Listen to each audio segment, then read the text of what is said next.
तो आवाज आ रही है, एक बार हैंड रेस कर दीजिए। ठीक है। नया आज नई बुक अपन स्टार्ट कर रहे हैं, कौन सा? पॉश। ठीक है। तो पॉश का मतलब ऐसा कुछ नहीं है कि सेक्सुअल आप किसी को मतलब सेक्सुअल हरेस कर रहे हो। नाम तो शब्द इसका अंदर सेक्सुअल हरेसमेंट है, लेकिन ऐसा ही नहीं कुछ सेक्सुअली एक्सप्लॉइट करना। मतलब आप किसी भी तरीके से वुमेन को उसके वर्क प्लेस पे क्या कर रहे हो, परेशान कर रहे हो ना, तो क्या होता है? पॉश आपके ऊपर इम्पोज हो जाता है। जैसे आजकल क्या होता है, आजकल आपको जैसे हम लोग अपनी कंपनीज की ऑडिट रिपोर्ट्स बनाते हैं, तो उस ऑडिट रिपोर्ट में भी लिखना पड़ता है कि भाई कौन कौन कितने पॉश के केसेस थे। पॉश मतलब protection of sexual harassment at work. ठीक है। वर्क प्लेस पे सेक्सुअल हरेसमेंट, क्योंकि ये चीजें इसलिए जरूरी थी क्योंकि अपनी जो भारत में पैट्रियार्कल जैसी सोसाइटी है, मतलब वुमेन को इतना बढ़ने नहीं दिया जाता था। ठीक है। तो ऐसे ऐसा एक केस हुआ। ठीक है, आप सभी को पता होगा, राजस्थान का केस है। राजस्थान में मतलब एक केस था, उसके चक्कर में ऐसे ऐसे पॉश पॉश का है कि भाई वो वुमन को बढ़ने नहीं दिया जा रहा था। वो उनको बढ़ने नहीं दिया जा रहा था, तो मतलब उनको सेक्सुअली हरेस करते थे। ऐसी भी सिचुएशन होती है कि सेक्सुअली हरेस करते थे। तो पॉश वगैरह आया, अपन आराम से पूरी एक एक चीजें पढ़ेंगे, क्योंकि पॉश की कंप्लेंट्स अब करना बहुत जरूरी मैंडेटरी है। कंप्लेंट्स आ जाइए, देखते हैं क्या लिखा हुआ है। नोट्स में से आते हैं। देखो, मैंने तुमको कहा कि मान लीजिए कि कोई सेक्सुअली हरेस कर रहा है। इसी का मतलब नहीं है जैसे पोर्नोग्राफी दिखाने के लिए बोल रहा है, केवल अकेला वही सेक्सुअल हेरेसमेंट नहीं है। ठीक है। तो ये चीजें मतलब हर वो एक्ट जिससे वुमन का वर्क प्लेस हॉस्टाइल बन जाए, इसे क्या कहते हैं? Sexual harassment. हर वो एक्ट, जैसे जबरदस्ती कोई एसी बंद कर रहा है, जबरदस्ती वुमन को इरिटेट हरेस करने के लिए। ठीक है, तो ये सब पॉश की कैटेगरी में कि वेदर बाय टचिंग बॉडी और नॉट और एनी कमेंट, चाहे बॉडी टच की जा रही हो या टच नहीं की जा रही हो या कोई भी कम, तो अपन ये नहीं देख सकते कि पॉश को एक अपन संकुचित वे नहीं देख सकते। पॉश एक बड़ा बहुत एग्रावेटेड चीज है कि वुमेन का किसी भी तरीके से आप उसका वर्क हॉस्टाइल कर रहे हो, वर्क प्लेस हॉस्टाइल कर रहे हो, तो इसे सेक्सुअल हेरासमेंट कहा जाए। क्या क्या चीजें दिखेगी आपको सेक्सुअल हेरासमेंट में? अपन जब हम आईपीसी की बात करते हैं तब सेक्शन 354 अपन को दिखता है, किसका? Sexual harassment. ठीक है। इस एक्ट का सेक्शन नंबर 3 भी बात करता है सेक्सुअल हेरासमेंट की डेफिनेशन। फिर कितने तरीके के देखो, अग्रीव्ड वुमेन दिखेगी आपको, अग्रीव वुमेन दिखेगी। रिस्पोंडेंट जो सेक्सुअल हेरासमेंट करता है वो दिखेगा। ठीक है। वर्क प्लेस दिखेगा। अब वर्क प्लेस भी दो तरीके के वर्क प्लेस होंगे। एक मान लीजिए हमारे घर में कोई काम करने वाली महिला आती है। एक मान लीजिए कि हम ऑफिस में काम करते हैं, और ऑफिस में भी दो तरीके की चीजें होंगी। एक होगा रजिस्टर्ड ऑफिस, लाइक जिसमें 10 से ज्यादा एम्प्लॉयज होंगे, और एक होगा अनऑर्गेनाइज्ड ऑफिस जिसमें 10 से कम एम्प्लॉयज होंगे। ठीक है। अब जो कंपनीज होगी, कंपनीज के लिए बनेगी आईसीसी कमिटी। कौन सी कमिटी बनेगी? ICC committee. और जो बाकी की जो जैसे मान लीजिए हमारे घर में कोई काम करने आता है या 10 से कम एम्प्लॉयज होंगे, तो वहां की कमिटी होगी एलसीसी कमिटी। कुछ भी नहीं बोला मैंने नहीं बोला कि ऐसा हर एक काम जिससे वुमेन का वर्क प्लेस हॉस्टाइल जैसे सेक्सुअल हेरेसमेंट कहते हैं, वेदर बाय टचिंग बॉडी और नॉट और वेदर बाय एनी कंपनी। फिर मैंने बोला कि क्या क्या चीजें देखोगे आप यहाँ पे? देखोगे अग्रीव्ड वुमेन। कौन सी वुमेन देखोगे? अग्रीव्ड वुमेन देखोगे, रिस्पोंडेंट देखोगे, वर्क प्लेस देखोगे। क्या देखोगे? वर्क प्लेस देखोगे। फिर अब वर्क प्लेस भी मैंने तुम्हें बोला दो तरीके के वर्क प्लेस जनरली दिखेंगे। एक तो कंपनी वाले, और कंपनी में भी दो तरीके के दिखेंगे, जिसमें 10 से कम लोग होंगे और 10 से ज्यादा लोग। ठीक है। और एक हमारे जैसे मान लीजिए डोमेस्टिक डोमेस्टिक एम्प्लॉयज दिखेंगे। कौन से एम्प्लॉयज? जो डोमेस्टिक अपने घर वगैरह में काम करने आती है, वो एम्प्लॉयज दिखेंगे। ठीक है। तो ये जो 10 से ज्यादा है, इस पे कौन सी कमेटी लगेगी? ICC, internal complaint committee. और ये जो जगह दिखेगी ना, ये 10 से कम और डोमेस्टिक, इसमें मोस्टली आपको देंगी एलसीसी, लोकल कंप्लेंट कमेटी। इसके अलावा वर्क प्लेस के अग्रीव वुमेन हो गई, रिस्पोंडेंट हो गया। इसके अलावा आपको सेक्सुअल हेरासमेंट की डेफिनेशन दिखेगी। बहुत सिंपल है, लेकिन वही स्टेप इस बहुत मतलब ये पॉक्सो से थोड़ा हार्ड है। पॉक्सो से हार्ड है क्योंकि इसमें प्रोसीजर थोड़ा ज्यादा पड़ता है। तो सेक्सुअल हेरासमेंट की डेफिनेशन दिखेगी आपको। सेक्सुअल हेरासमेंट की डेफिनेशन आप तीन चार जगह देखो। आप यहाँ के 2N में देखोगे। ठीक है। इसकी सेक्सुअल हेरासमेंट एक 354 में देखोगे, आईपीसी। पॉक्सो की अपन अलग से सेक्सुअल हेरासमेंट पढ़ चुके हैं। 2N और सेक्शन 3 में देखो। ठीक है। इसके अलावा आप क्या देखोगे? एम्प्लॉय देखोगे, एम्प्लॉयर देखोगे, जिसने काम पे नियुक्त करा वो देखोगे। बस मोस्टली ये डेफिनेशन देखेंगे। आ जाइए देखते हैं और क्या क्या लिखा हुआ है।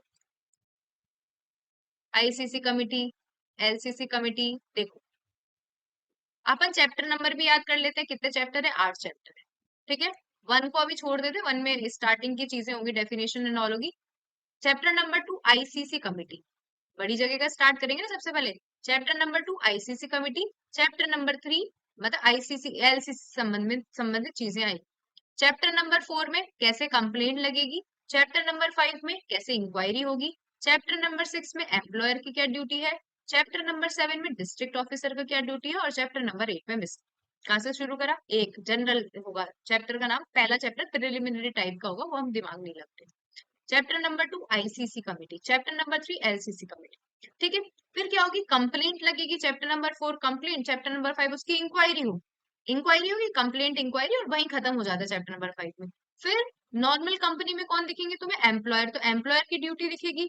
और जो एलसीसी कमेटी है, तो एलसीसी स्टेट बनाता है।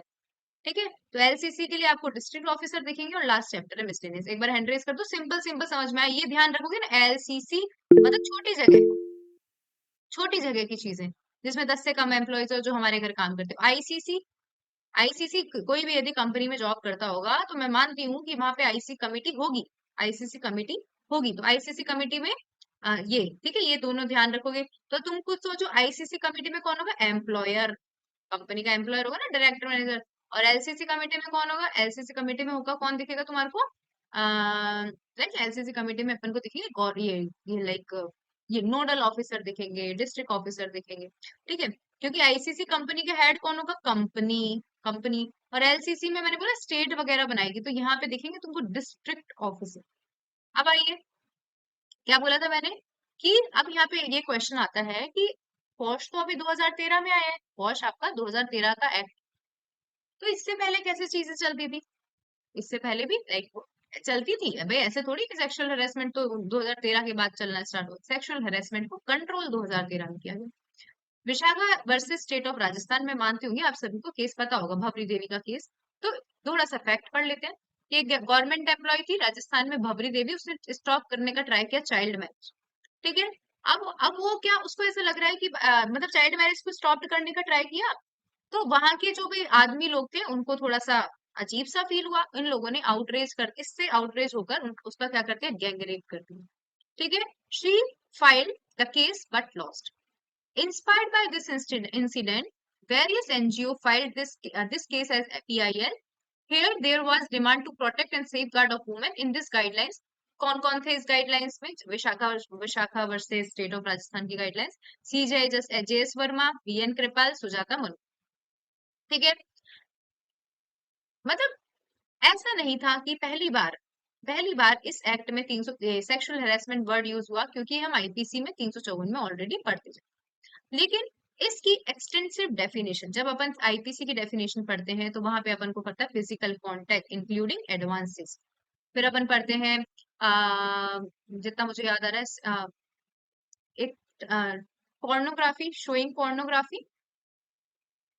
ठीक है, एक है सेक्सुअली कलर्ड रिमार्क्स, और एक एफ पर भी कुछ है, कोई को याद है कि किसी को डेफिनेशन, सेक्सुअल फेवर, क्या चीज, सेक्सुअल फेवर।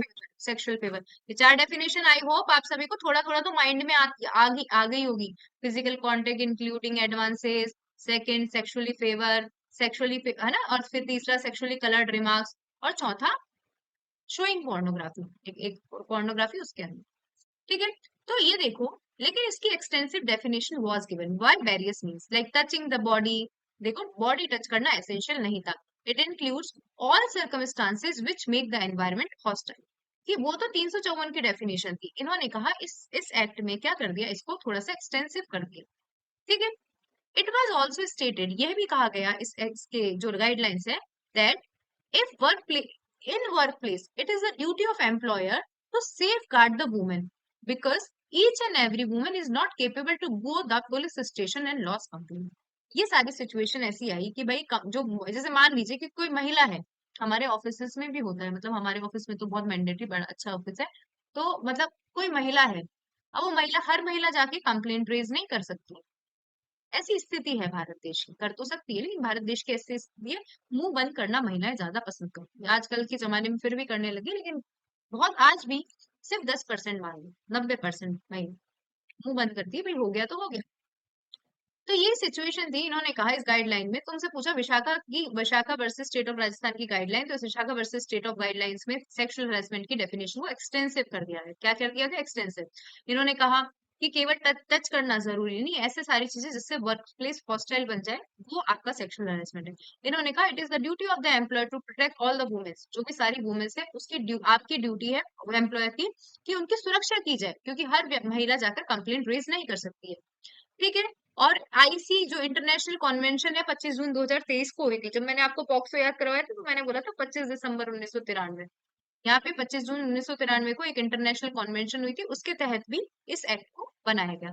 और अपन को सबको पता है आर्टिकल 15 का क्लॉज 3 स्पेशल लॉज बना सकते हैं वुमेन के लिए, आर्टिकल 14 वुमेन के लिए नहीं, आर्टिकल 14 के में इक्वालिटी देने के लिए भी स्पेशल लॉज बनाए जा सकते हैं। एक्ट नंबर कौन सा है? एक्ट नंबर 14 है 2013। एक्ट नंबर 14 है 2013 का। 22 अप्रैल 2013 को एनेक्टमेंट डेट है 22 अप्रैल 2013, मुझे याद है क्योंकि मेरे किसी अच्छी दोस्त का बर्थडे, आप लोग एक बार ध्यान रख लेना। 22 अप्रैल 2013 को इसकी एनेक्टमेंट डेट है, प्रेसिडेंट ने साइन किए थे, और ये 9 दिसंबर 2013 को फोर्स में आया।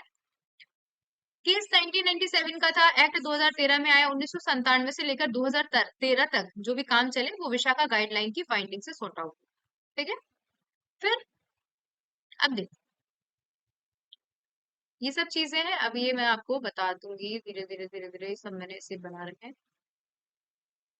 अब इस एक्ट का ऑब्जेक्ट क्या है? तो इस एक्ट का ऑब्जेक्ट सेक्सुअल हेरासमेंट को वर्क प्लेस पर प्रोहिबिट करना है, कंप्लेंट रेज करना है, अदर इंसिडेंटल मैटर्स रेज करना है, इक्वलिटी टू वुमेन देना है, 19 का 1 का जी, ट्रेड प्रोफेशन बिजनेस कर सकती है महिला, और आर्टिकल 21 राइट टू लाइफ एक महिला का, और इंटरनेशनल कॉन्वेंशन जिसे रेटिफाई किया था, मतलब अपनी सहमति दी थी गवर्नमेंट ऑफ इंडिया ने 25 जून 1993 को, उसके अकॉर्डिंग ये लॉ बनाना जरूरी था। और सारी तरीके के डिस्क्रिमिनेशन जो वुमेन के होते हैं एट वर्क प्लेस, उसको रिमूव करना है। ऐसे ही नॉर्मली आपसे पूछा गया वर्क प्लेस ये पॉश क्यों बनाया गया, तो भाई पॉश पॉश सबसे पहले तो सेक्सुअल हेरासमेंट को प्रिवेंट करने के लिए बनाएगा। दूसरा, जो एक आइस इंटरनेशनल कॉन्वेंशन हुई थी 25 जून 1993 को, जिसमें गवर्नमेंट ऑफ इंडिया ने रेटिफाई किया था, सहमति दी थी, उसके तहत बनाया गया। आर्टिकल 14, आर्टिकल 15 का क्लॉज 3, आर्टिकल 19 का 1 जी, ठीक है, बिजनेस ट्रेड प्रोफेशन, और आर्टिकल 21 कहता है कि भाई आप स्पेशल लॉज बना सकते हो। और हर तरीके का डिस्क्रिमिनेशन रोकने के लिए, महिला और पुरुष में हर तरीके का डिस्क्रिमिनेशन रोकने के लिए क्या करा? कौशल। चैप्टर नंबर 1 देखो, पूरे मैंने वैसे आपको याद करवा दिया, बिना ऐसे ही याद कर लेते। चैप्टर नंबर 1 प्रिलिमिनरी है, याद करवाया मैंने आपको। चैप्टर नंबर 2 आईसी कमिटी है। चैप्टर नंबर 3 एलसी है। ठीक है। चैप्टर नंबर 4 इंक्वायरी को कंप्लेंट है। आईसी एलसी करेगी क्या? टाइम पास थोड़ी करेगी, कंप्लेंट है। चैप्टर नंबर 5 क्या है? इंक्वायरी है, कंप्लेंट लगेगी तो इंक्वायरी कैसे होगी? चैप्टर नंबर 6, चैप्टर नंबर 7, यहाँ पे एम्प्लॉयर की ड्यूटी है, लाइक ये आईसी वाले व्यक्ति की ड्यूटी, सब सीरियल नंबर चल रही है। आईसी में कौन होगी? एम्प्लॉयर, कंपनी में कौन होते हैं? एम्प्लॉयर, और एलसी में कौन होगी? डिस्ट्रिक्ट ऑफिसर की ड्यूटी। और चैप्टर नंबर 9, 8 मिसलेनियस, देखो स्क्रीन पे देखो। Chapter number 1 preliminary, chapter number 2 IC, chapter number 3 देखो प्रिलिमिनरी 1 से 3 है, आईसी कमिटी सेक्शन 4 है, चैप्टर नंबर 3 एलसी 5 से 8 है, चैप्टर नंबर 3 के बाद में chapter number 4, chapter number 5, chapter number 4 complaint है, चैप्टर नंबर 5 इंक्वायरी है, चैप्टर नंबर 6 एम्प्लॉयर की ड्यूटी है, चैप्टर नंबर 6 7 डिस्ट्रिक्ट ऑफिसर की ड्यूटी है, और चैप्टर नंबर 8 मिसलेनियस। आपको 2 मिनट का टाइम दे रही हूँ इसको, ये जो स्क्रीन है ये चैप्टर नंबर 1 है, ये 2 है, ये 3 है, ये 4 है, 5 है, ये 6 है, 7 है। एक बार याद, कितने चैप्टर है? 8 चैप्टर है। ठीक है, 30 सेक्शन है। ठीक है, 8 चैप्टर है, 30 सेक्शन है। वापस बोल देती हूँ, preliminary, IC, LC, complaint, inquiry, employer की ड्यूटी, डिस्ट्रिक्ट ऑफिसर की ड्यूटी, और मिसलेनियस। ठीक है, स्क्रीन पे 12:36 41 हो रहे हैं, 12:38 41 ये सारा आपके माइंड में फिक्स हो जाना चाहिए।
ठीक है, समझ में आया होगा। अब आ जाओ, पढ़ चुके हैं अपन। एक्ट नंबर 14 है 2013 का। ठीक है, 22 अप्रैल 2013 को एनेक्ट हुआ था, 9 दिसंबर 2013 को फोर्स में आया था, संपूर्ण भारत पे अप्लाई है। और ये सब चीजें मैंने तुम्हारे को दोबारा बता दी, फिर भी अपन देख लेते थे। याद करना पड़ेगा थोड़ा सा, इसके अंदर सेक्शन नंबर याद करना पड़ेगा। 2A aggrieved to women. ठीक है, 2A अग्रीव टू वुमेन। फिर आपको जो जो इंपॉर्टेंट है, सेक्सुअल हेरासमेंट मैंने बार बार 3-4 बार बोल दिया, 2N सेक्सुअल हेरासमेंट, तो ये ज्यादा है, ये ज्यादा इंपॉर्टेंट है ये वाले। ठीक है, तो मैंने क्या कहा, 2A aggrieve women, sexual harassment 2N, work place 2O, work place 2O, respondent 2M। ठीक है, क्या कुछ नहीं, 2A aggrieved woman, 2A aggrieved. फिर aggrieve sexual harassment 2N, 2N sexual harassment 2N, respondent 2M, work place 2O, work place 2O। Work place भी अभी सिखा दिया मैंने, एक होते हैं ऑर्गेनाइज वर्क प्लेस, एक होते हैं अनऑर्गेनाइज। ऑर्गेनाइज 10 से ज्यादा लोग होते हैं, अनऑर्गेनाइज 10 से कम लोग, और जैसे हमारे घर के लोग होते हैं वो। ठीक है, बाकी मर्जी हो तो याद कर लेना, लेकिन जो बोला मुंह से वो याद करो। 2A agree women, 2M respondent, 2N sexual harassment, 2O work place. मान लो अपन ऐसे मान लेते हैं, एक बड़ा सा गोल सा वर्क प्लेस है, बहुत बड़ा, मतलब इतना बड़ा वर्क प्लेस है, अपन देखते हैं ना बड़े बड़ी जगह, ये वर्क प्लेस, तो इसे 2O। बड़ी सी, मतलब अपन किसी जगह पे घुस रहे हैं और वो बड़ी सी गोल सी बिल्डिंग है, तो 2O वर्क प्लेस। ठीक है, तो कुछ नहीं याद करना है, देखो पूछा जाता है ये, क्या बोला मैंने, 2A अग्रीव वुमेन, याद रहना चाहिए। 2A aggrieve women, 2N sexual harassment की डेफिनेशन, 2O वर्क प्लेस, और 2M रिस्पॉन्डेंट। थोड़ी काली वाली से याद कर लो, याद हो जाए। 2M respondent. ठीक है, बाकी अब आ जाओ अग्रीव्ड वुमेन। अभी बताया मैंने, अग्रीव वुमेन भी दो तरीके से अग्रीव वुमेन दिखेगी तुम्हारे। अब सुन, अभी सुनाया कि दो तरीके से अग्रीव वुमेन दिखेगी। एक दिखेगी तुम्हारे को ऑर्गेनाइज्ड जगह पे, ठीक है, एक दिखेगी वर्क प्लेस पे, मतलब वर्क प्लेस पे भी ऑर्गेनाइज जगह पे। एक वर्क प्लेस पे दिखेगी, एक ड्वेलिंग हाउस में दिखेगी। एक वर्क प्लेस पे दिखेगी, वर्क प्लेस पे, और एक ड्वेलिंग हाउस में, मतलब हमारे घर में दिखेगी।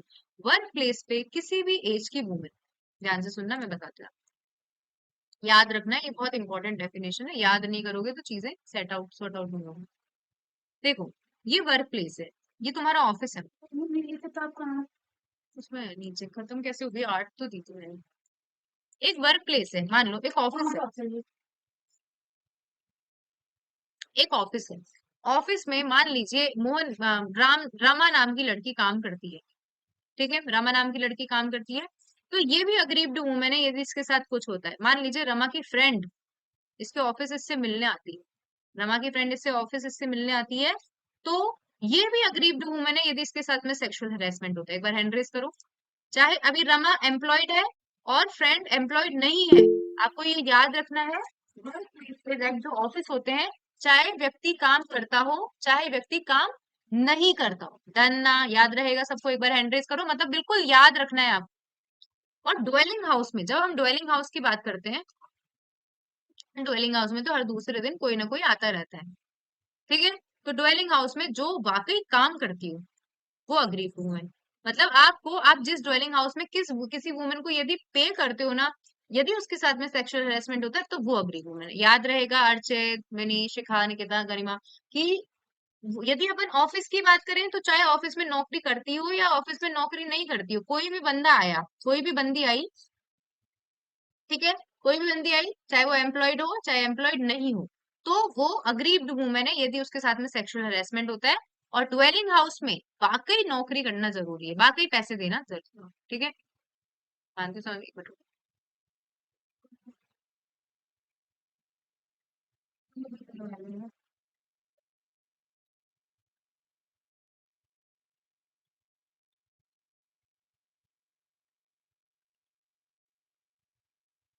डन ना।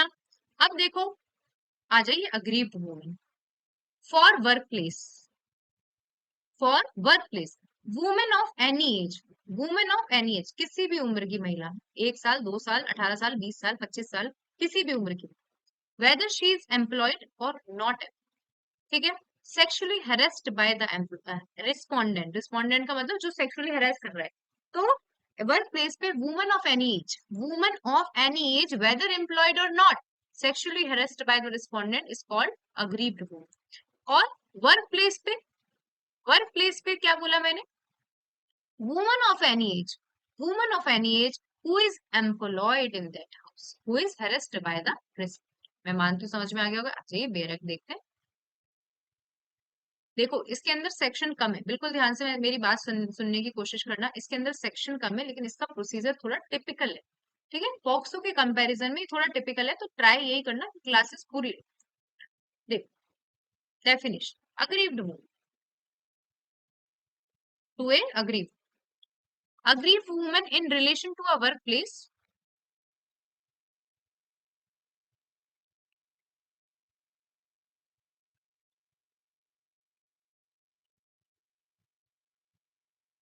aggrieved woman in relation to a workplace, a woman of any age whether employed or not, who alleges to have been subjected to any sexual harassment by the respondent। ठीक है, जिसने एलिज किया है कि रिस्पोंडेंट ने मेरे साथ में क्या किया, सेक्सुअल हरेसमेंट। और in relation to dwelling place और house, a woman of any age who is employed in such a dwelling house or dwelling place or house। तो याद रख लेना है, ऐसे कोई भी परेशान नहीं होना। जब हम वर्क प्लेस की बात करते हैं, काम कर रही हो या काम नहीं कर रही, यदि हम घर की बात करते हैं तो उसका एम्प्लॉयड होना जरूरी है। अब एक चीज बहुत अच्छे से ध्यान रखो, बहुत ज्यादा अच्छे से, यहाँ पे स्टेट गवर्नमेंट की ज्यादा पावर होती है। आप मोस्टली जगह जैसे अपन पॉक्सो देख रहे थे तो अपन ने देखा था सेंट्रल गवर्नमेंट रूल्स बनाएगी, ठीक है, सेंट्रल गवर्नमेंट प्रमोट करेगी, करेगी स्टेट भी, लेकिन वहां पे सेंट्रल गवर्नमेंट हर जगह, अपन हर एक्ट्स में देखते हैं कि सेंट्रल गवर्नमेंट, जब दोनों में से समझ में नहीं आता तो सेंट्रल गवर्नमेंट। यहाँ पे स्टेट गवर्नमेंट के पास में ज्यादा पावर। क्या बोला मैंने, यहाँ पे स्टेट गवर्नमेंट के पास में ज्यादा पावर है। देखो क्या लिखा हुआ है, appropriate government means, appropriate government means in relation to, जैसे in relation to workplace which is established, owned, controlled wholly or substantially financed by the central government or UT। मतलब अप्रोप्रिएट गवर्नमेंट की बात कर रहे हैं। अप्रोप्रिएट गवर्नमेंट कौन होगी इस एक्ट के लिए, अप्रोप्रिएट गवर्नमेंट यदि कोई work place establish, owned, finance, control किया गया है किसके द्वारा, सेंट्रल गवर्नमेंट, मतलब सेंट्रल गवर्नमेंट या यूनियन के द्वारा, तो यूटीज के द्वारा, तो द सेंट्रल गवर्नमेंट। और यदि स्टेट गवर्नमेंट के द्वारा किया गया तो द स्टेट गवर्नमेंट। और थर्ड पॉइंट जब आप देखोगे कि ऐसी जगह जो कहीं भी कवर नहीं है, ना फर्स्ट में ना सेकंड में, द स्टेट, एक बार हैंड रेज कर दो, याद रहेगी। अप्रोप्रिएट गवर्नमेंट की बात करें, एजी, एजी, ठीक है, जहां पे जो सेंट्रल गवर्नमेंट और यूटीज के द्वारा मेंटेन है, ठीक है, तो सेंट्रल गवर्नमेंट अप्रोप्रिएट गवर्नमेंट होगी। ये बोलेंगे ना, अप्रोप्रिएट गवर्नमेंट कानून बनाएगी, तो हु इज अप्रोप्रिएट गवर्नमेंट, यदि यूटीज के द्वारा, यूटीज यदि किसी कोई ऑफिस है यूटी के द्वारा एस्टेब्लिश है, सेंट्रल गवर्नमेंट के द्वारा एस्टेब्लिश फाइनेंस ओन है, तो सेंट्रल गवर्नमेंट, और अदरवाइज स्टेट के द्वारा है तो स्टेट गवर्नमेंट, और अदरवाइज किसी के द्वारा भी नहीं है तो state government is appropriate government. ठीक है, आपको ये याद नहीं करनी है, ये याद नहीं करनी है। अब अपन बात करेंगे डोमेस्टिक वर्कर। डोमेस्टिक वर्कर कौन होगा, जैसे अग्रीव्ड वुमन की बात नहीं बोल रहे, अग्रीव्ड वुमन तो हम पढ़ चुके हैं, जिससे सेक्सुअली हेरेस किया गया, women of any age, employ must be employ in the, like घर में होनी चाहिए एम्प्लॉय, और सेक्सुअली हेरेस होने। अब डोमेस्टिक वर्कर कौन होते हैं, आप खुद सोचो। मान लीजिए जैसे हमारे घर, हम जयपुर में रहते हैं, तो जयपुर में जो लाइक हाउस हेल्प होती हैं लेडीज, वो खुद ही आ जाती है कि भाई आपको हमारी हेल्प वेल्प की जरूरत है क्या, समझो, तो वो खुद आई, समझ रहे हो, वो खुद आई। दूसरा, जैसे हम बिग सिटीज, मेट्रोपॉलिटन सिटीज की बात करते हैं, दिल्ली हुआ, मुंबई हुआ, बेंगलोर हुआ, ऐसी बड़ी बड़ी जगह पे, बड़ी बड़ी जगह पे, क्योंकि वहां पे लाइक हर इंसान काम करता है। हम जैसे मैं हूँ, मैं कुछ मतलब मैं, मेरा कुछ काम नहीं है, जॉब वॉब नहीं है मेरे पास, तो मैं कर सकती हूँ घर का काम, लेकिन वहां पे भाई मेल भी काम करता है, फीमेल भी काम करता है, तो वहां पे अब ये हाउस हेल्प ढूंढने में कितनी परेशानी होती है। तो वहां पे कॉन्ट्रैक्टर्स होते हैं। कौन होते हैं, मतलब जिनका काम ही यही है कि जिसको जरूरत है हाउस हेल्प की जो भी है, उस वो डायरेक्ट कॉन्ट्रैक्टर से कांटेक्ट करे और वो भेज देंगे, सैलरी वैलरी भी अपन कॉन्ट्रैक्टर को देंगे, वो कॉन्ट्रैक्टर पे करेगा। डन ना, एक बार हैंड रेज करो, समझ में आया। डोमेस्टिक वर्कर दो तरीके से हो सकते हैं, एक डोमेस्टिक वर्कर जो हम खुद ही आए हैं, समझ लो, एक डोमेस्टिक वर्कर जो खुद ही आई है कि भाई लाइक और एक कॉन्ट्रैक्टर के थ्रू आई है, ठीक है। और इसके अंदर सैलरी कैसी हो सकती है, इसके अंदर सैलरी कैश में भी हो सकती है। अपन जैसे बोल दे, मान लीजिए कोई अपने यहाँ पे अपन ने पढ़ा डोमेस्टिक वर्कर में कि चाहे वही जो वो होता है ड्वेलिंग हाउस, तो वहां पे जो डोमेस्टिक वर्कर है उसको है ना एम्प्लॉयड होना जरूरी है। तो एम्प्लॉयड का मतलब क्या है, like what do you mean by employed? उसको आप कैश में सैलरी दोगे या कैसे सैलरी दोगे? लेकिन कभी कभी आप लोगों को पता होगा, आते हैं और सैलरी पे कपड़े ले जा, कुछ भी ले जा, हेल्प करते, काइंड में भी चीजें दे सकते हैं। तो ये जरूरी नहीं है कि आप उसको हमेशा कैश में सैलरी। आ जाओ domestic worker. Domestic worker means a woman who is employed to do household work. कि डोमेस्टिक वर्कर एक मतलब एक वुमेन है जो एम्प्लॉयड की गई है हाउस होल्ड वर्क में, किसी हाउस होल्ड में, फॉर रेम्यूनरेशन, पैसे के लिए, फ्री में नहीं। जैसे मान लीजिए मेरी मम्मी बोले घर के बर्तन मांज, हाउस होल्ड वर्क कर, मैं भी तो वुमन हूँ, मैं भी हाउस होल्ड वर्क के लिए कर रही हूँ, लेकिन और हाउस होल्ड में मुझे कोई रेम्यूनरेशन थोड़ी दे रहा है, मैं बोलूँ कि भाई मेरे को हरेस कर रहे हैं ये, नहीं, ऐसा नहीं। ठीक है, ऐसा नहीं। और आप अभी पढ़ेंगे, चलो छोड़ो इसको, कि डोमेस्टिक वर्कर एक ऐसी ऐसी वुमन जिसे हाउस होल्ड में काम करने के लिए रखा गया, लेकिन for remuneration, whether in cash और काइंड, वेदर इन कैश और काइंड।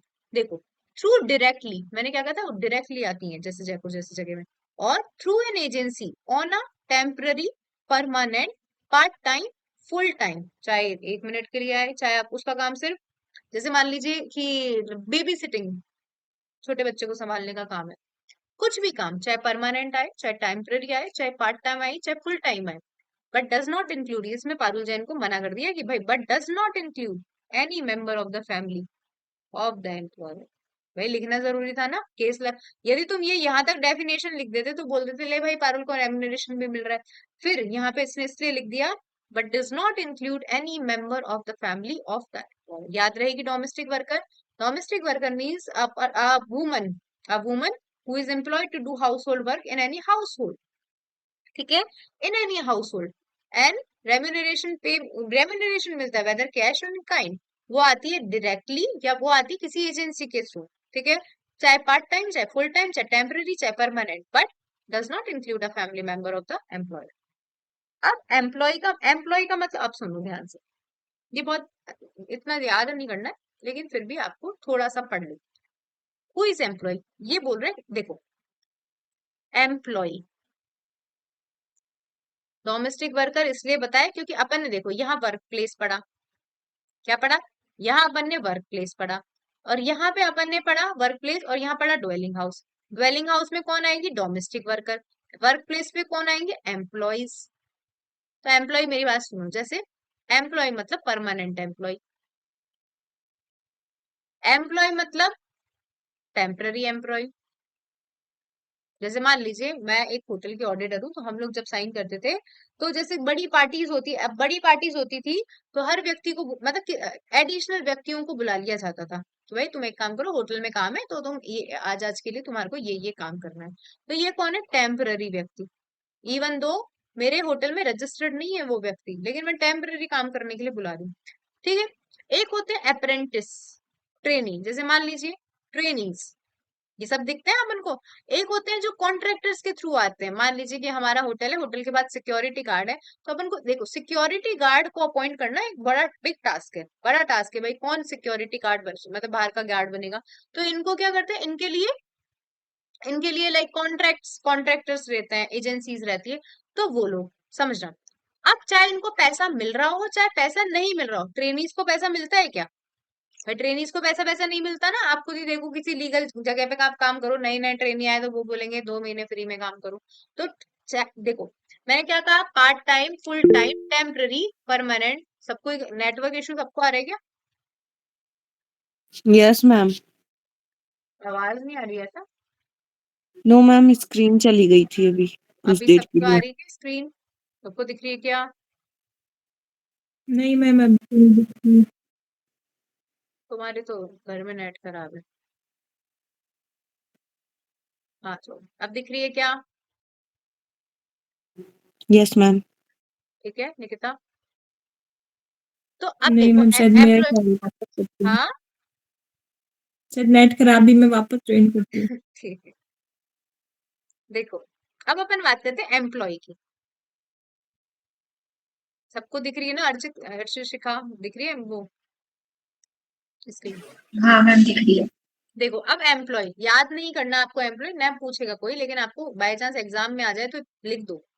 बाय चांस आ जाए एम्प्लॉय का मतलब आपको इसका सीरियल नंबर भी याद नहीं करना। मैं नहीं बोल रही आपको सीरियल नंबर याद करने के लिए एम्प्लॉय का, लेकिन एम्प्लॉय निकिता आप दिख रही है? एम्प्लॉय का मतलब कोई भी पर्सन जो वर्क प्लेस पे किसी भी काम को करने के लिए रेगुलर रोज काम, जैसे मैं रोज नौकरी पे जाती हूँ, टेम्पररी कुछ एक एक दो दो तीन दिन के लिए नौकरी पे आता है, ad hoc, ad hoc daily wages, ad hoc मतलब होता है, समझ जाओ, एडहॉक मतलब कभी कभी, डेली वेजेस बेसिस, डायरेक्टली या तो खुद हमने अपॉइंट करा है और through an agent including a contractor with और without the knowledge of the principal employer. ये देखो कितनी बड़ी बात है। आपका मेंस में यदि बाय चांस क्वेश्चन आ जाए, मेरे जैसा आदमी एग्जाम पेपर बनाए तो यही बना सकता है कि मान लीजिए कि एक एक एक महिला है, ठीक है, एक महिला को मान लीजिए कि यहाँ पे मान लीजिए कंपनी है लाइक अर्चित एंड को कंपनी, मुझे अर्चित दिख रहा है तो अर्चित एंड को कंपनी, अर्चित इसका मैनेजर है या डायरेक्टर है, प्रिंसिपल एम्प्लॉयर।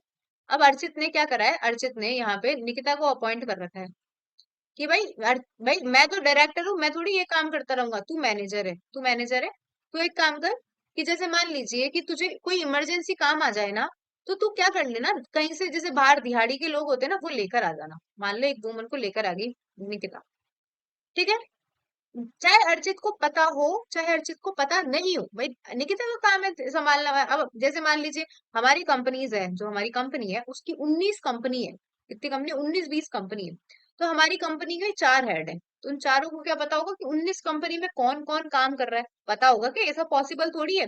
तो ध्यान रखो कि चाहे प्रिंसिपल एम्प्लॉयर को पता हो या नहीं हो, चाहे रेम्यूनरेशन मिल रहा हो या नहीं हो, मेरी बात समझने की कोशिश करना। डोमेस्टिक में जब हम बात करते हैं वहां पे रेम्यूनरेशन लिखा है ना, डोमेस्टिक में जब हम बात करते हैं वहां पे एम्प्लॉयड लिखा है, तभी ये बुक हार्ड दिखती है। लेकिन जब हम वर्क प्लेस की बात करते हैं तो वहां पर ये नहीं लिखा कि एम्प्लॉयड होना जरूरी है। जब हम वर्क प्लेस की बात करते हैं तो वहां ये नहीं लिखा कि रेम्यूनरेशन मिलना जरूरी है। याद रखोगे क्या? एक बार हैंड रेज करो भाई। बहुत बहुत चीजें हैं, इनके दो चीजों में बहुत डिफरेंस हो जाते हैं कि जब तुम वर्क प्लेस की बात करते हो वहां पे जरूरी नहीं है तुम्हारा काम करना, रेम्यूनरेशन मिलना। जब तुम वर्क प्लेस की काम बात करते हो तो रेम्यूनरेशन मिलना भी जरूरी नहीं है और तुम्हारा एम्प्लॉयड होना भी जरूरी नहीं है। लेकिन जब तुम डोमेस्टिक वर्कर की बात करते हो, देखो देखो डोमेस्टिक वर्कर की बात करते हो तो वहां पे तुम्हारा रेम्यूनरेशन मिलना जरूरी है।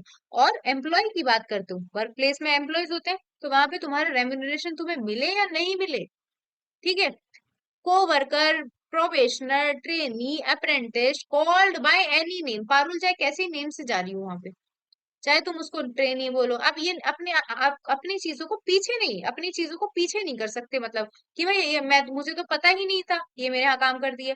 अब आ जाओ एम्प्लॉयर, एम्प्लॉयर की डेफिनेशन भी छोड़ देते हैं। इंटरनल मैम ये कमिटी की समझ में नहीं आई मुझे। समझो, इसको समझने की ऐसे जरूरत नहीं है, ये तो समझ में आए ना। वर्क देखो देखो दो, हर चीज को दो भागों में बांटना है तुम्हारा। एक है वर्क प्लेस, ये पूरी बुक दो भागों में बटेगी, एक वर्क प्लेस दिखेगा और एक ड्वेलिंग हाउस दिखेगा। भाई ड्वेलिंग हाउस तो तुम्हारे घर में कोई काम करने आता हो कभी तो करने आएगा, ड्वेलिंग हाउस, ठीक है। हाउस होल्ड वर्क करते हैं ना, हाउस हेल्प वाले लोग, ठीक है। यस तो मैम। ड्वेलिंग हाउस में दो चीजें होनी जरूरी है, आपका उस जो भी महिला है उसका एम्प्लॉयड होना जरूरी है, मतलब एम्प्लॉयड होना जरूरी है, और उस महिला को रेम्यूनरेशन मिलना जरूरी है। लेकिन जब हम वर्क प्लेस की बात करते हो, वर्क प्लेस पे एम्प्लॉयर एम्प्लॉय होते हैं, ये तो तुम्हें पता है ना। यहाँ पे हाउस हेल्प यस होती है मैम। लेकिन यहाँ पे एम्प्लॉयज होते हैं।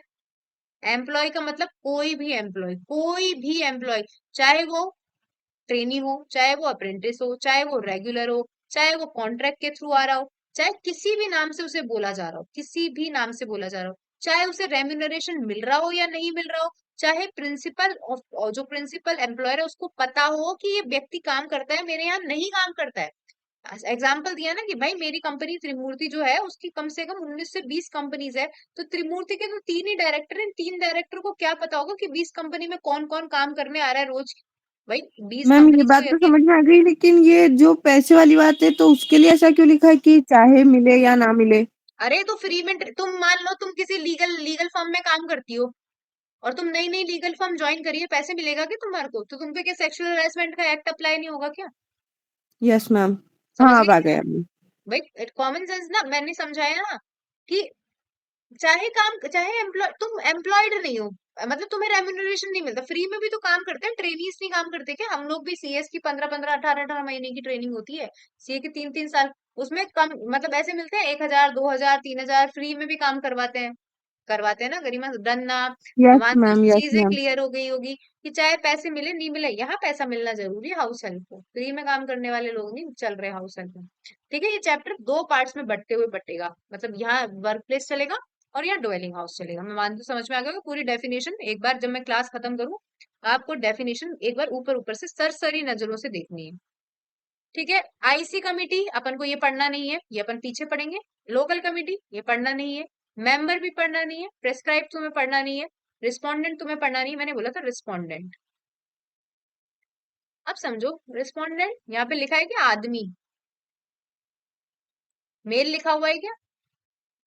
नहीं लिखा ना मेल, तो मतलब कोई भी महिला जिसके अगेंस्ट सेक्सुअल हेरेसमेंट की कंप्लेंट लगा रही है, वो है रिस्पोंडेंट। तो रिस्पोंडेंट कुड बी मेल और कुड बी फीमेल और कुड बी कुछ भी। मैं मानती हूँ समझ में आ गया होगा, ये गलत फहमी में मत रहना कि रिस्पोंडेंट का मतलब आदमी है। ठीक है, ये गलत फहमी आपको नहीं रखनी है। अब आ जाओ, ये डेफिनेशन अपन पढ़ते हैं एम्प्लॉयर। कौन सी डेफिनेशन पढ़ते हैं? एम्प्लॉयर। ठीक है, अब एम्प्लॉयर कौन होगा? देखो अभी तक हमने कोई कोई कोई डेफिनेशन इतनी ज्यादा खास नहीं पढ़ी, हमने पढ़ा अग्रीव्ड वुमेन। क्या पढ़ी? Aggrieved women. अग्रीव वुमेन दो जगह पे, work place, dwelling house. Employed होना जरूरी है, किसी भी एज की हो सकती है। ठीक है, और जिससे सेक्सुअली हेरेसमेंट किया गया रिस्पोंडेंट के द्वारा, वर्क प्लेस पे किसी भी एज की हो सकती है, एम्प्लॉयड हो या नहीं हो, कोई फर्क फर्क नहीं पड़ता, जिसे सेक्सुअली हेरेस किया गया है, किसके द्वारा? उसके द्वारा, लाइक रिस्पोंडेंट के द्वारा। टू बी अप्रोप्रिएट गवर्नमेंट, ऐसी कंपनीज, ऐसी ऐसी संस्थाएं, ऐसे इंस्टीट्यूशन जिसे financed, owned, like manage by central government या यूटी किया जाता है, तो वहां पे अप्रोप्रिएट गवर्नमेंट कौन है? Central government. और ऐसी जगह है जिसे स्टेट द्वारा मेंटेन किया जाता है, तो वहां अप्रोप्रिएट गवर्नमेंट कौन है? State government. और ऐसी जगह जिसे किसी के द्वारा मेंटेन नहीं किया जाता, तो अप्रोप्रिएट गवर्नमेंट कौन है? State government. कौन है? स्टेट। ठीक है, टू बी पढ़ा।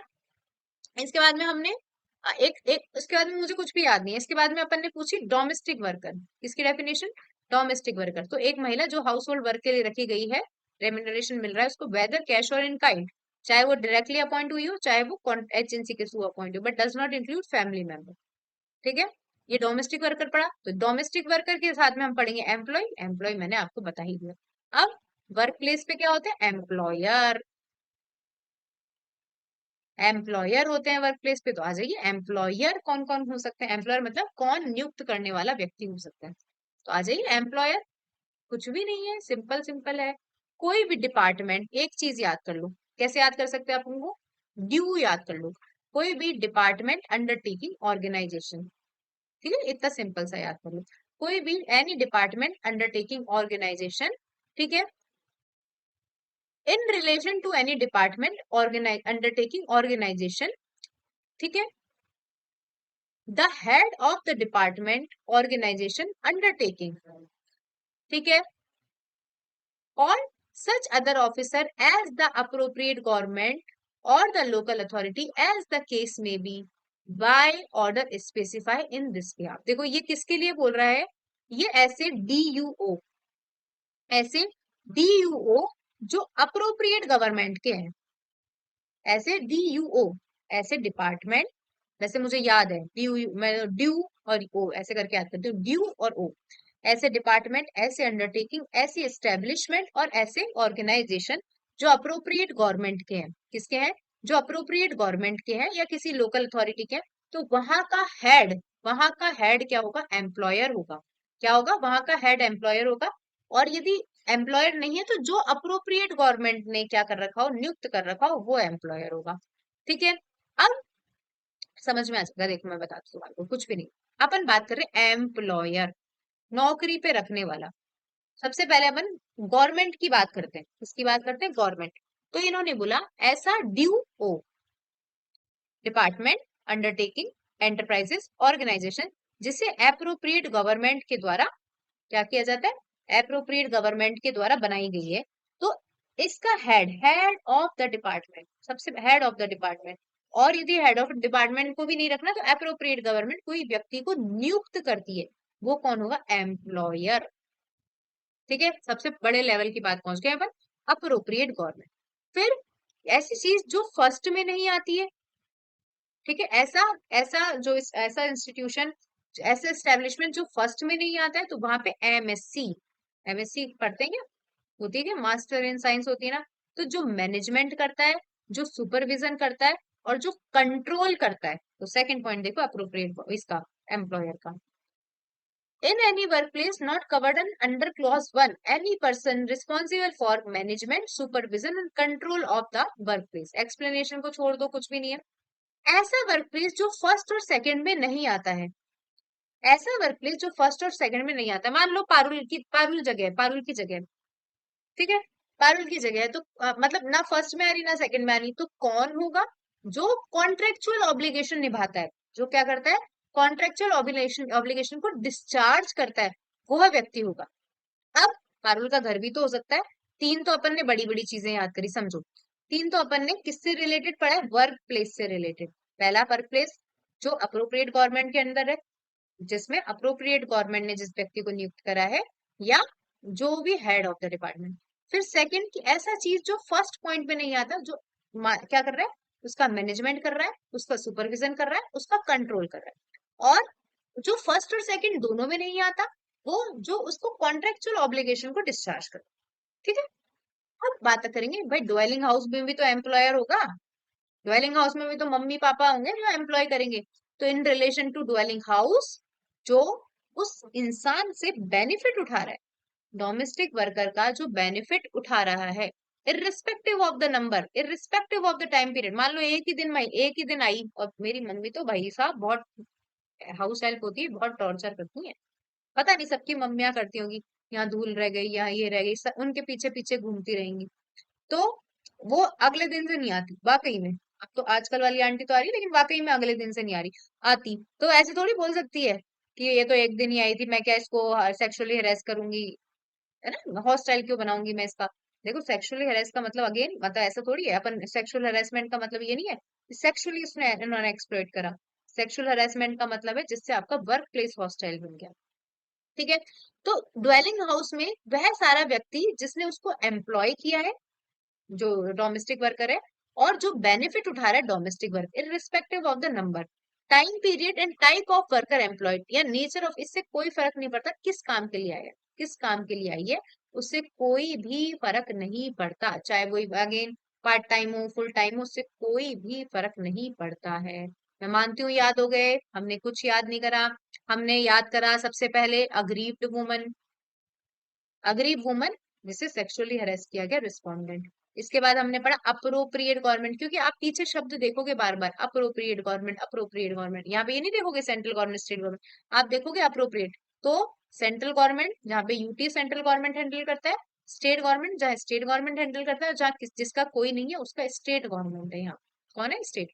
डोमेस्टिक वर्कर एम्प्लॉयड होना जरूरी है, पैसा मिलना जरूरी है, और घर के मेंबर इंक्लूड नहीं है। एम्प्लॉय मतलब कोई भी व्यक्ति, कोई भी व्यक्ति। एम्प्लॉयर मतलब, तो एम्प्लॉयर में तीन तो वर्क प्लेस से रिलेटेड है, और चौथा डोमेस्टिक, इससे domestic worker like house, dwelling house से। ड्वेलिंग हाउस होता है घर। तो वर्क प्लेस में एक वर्क प्लेस वो जो गवर्नमेंट संभालती है, तो वहां पे हेड ऑफ द डिपार्टमेंट या गवर्नमेंट जिसे भी अप्रोप्रिएट समझे। और जो पहले फर्स्ट क्लॉज में नहीं होता, तो वहां पे जो मैनेजमेंट संभालता है, जो सुपरविजन संभालता है, जो कंट्रोल संभालता है, और जो फर्स्ट और सेकंड दोनों में नहीं आता, जो कॉन्ट्रेक्चुअल ऑब्लिगेशन संभालता है। और ड्वेलिंग हाउस में अपन उस व्यक्ति को लेते हैं जो सामने वाले व्यक्ति को एम्प्लॉय करता है, और उसका बेनिफिट लेता है हाउस होल्ड वर्क का।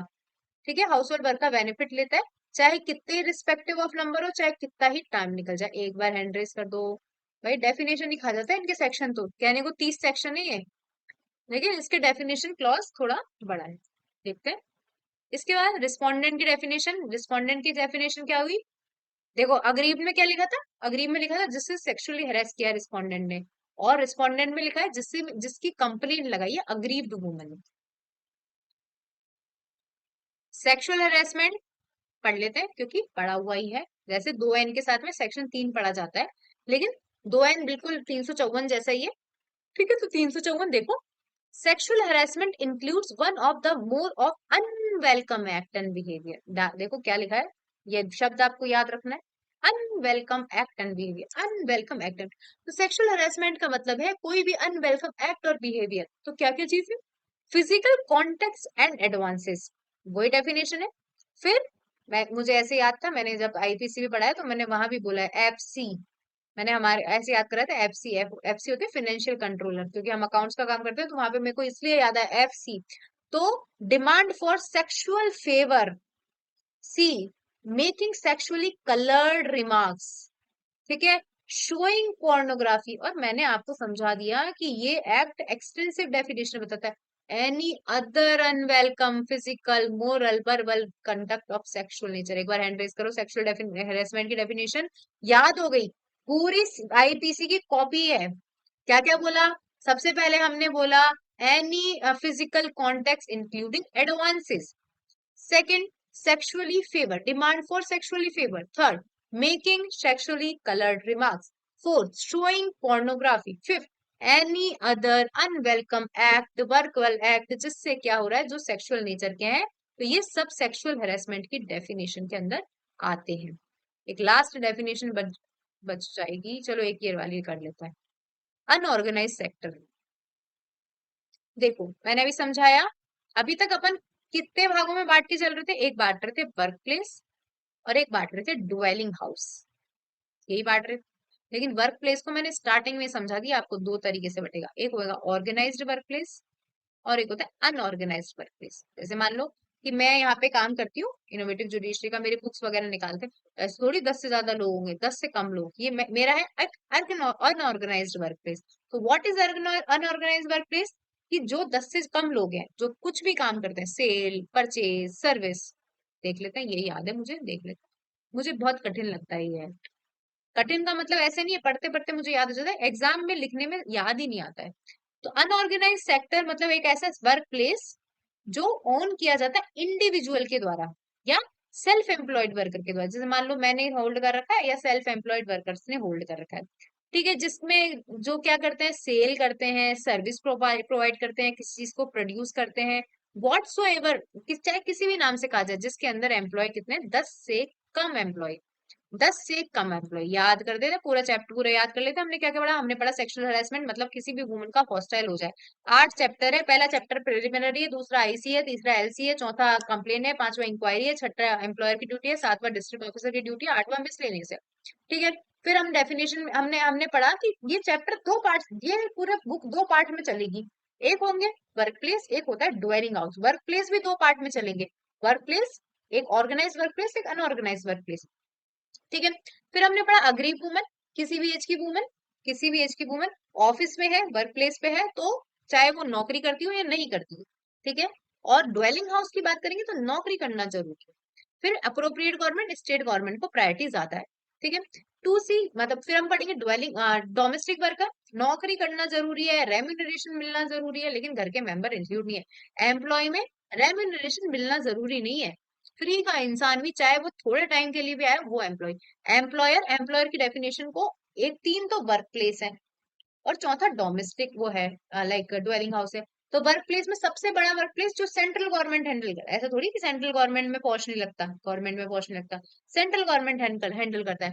दूसरा वर्क प्लेस जिसे ऊपर वाली में नहीं आएगा तो वहां पे एमएससी, मैनेजमेंट सुपरविजन कंट्रोल करता है। और जो पहले और दूसरे में नहीं आएगा, नॉर्मल भी तो जगह हो सकती है, पारुल जैन का भी तो ऑफिस हो सकता है, तो जो कॉन्ट्रेक्चुअल ऑब्लिगेशन निभा रहा हो, और ड्वेलिंग हाउस में जो बेनिफिट उठा रहा हो उसके हाउस होल्ड वर्क का, ठीक है। इसके अलावा अनऑर्गेनाइज 2N की definition, sexual harassment including unwelcome acts including physical contact advances, sexually favour demand करना, सेक्सुअली कलर्ड रिमार्क्स करना, सेक्सुअली पोर्नोग्राफी दिखाना और एनी अदर लिख कर आ जाना एग्जाम में, वो दो में से आधा नंबर नहीं देगा, चार लिख कर आ जाओगे, क्योंकि चार लिखोगे तो वो तो सेक्सुअल हैरेसमेंट की definition, any other unwelcome acts, फिर वर्बल फिजिकल जो सेक्सुअल कंडक्ट के हो।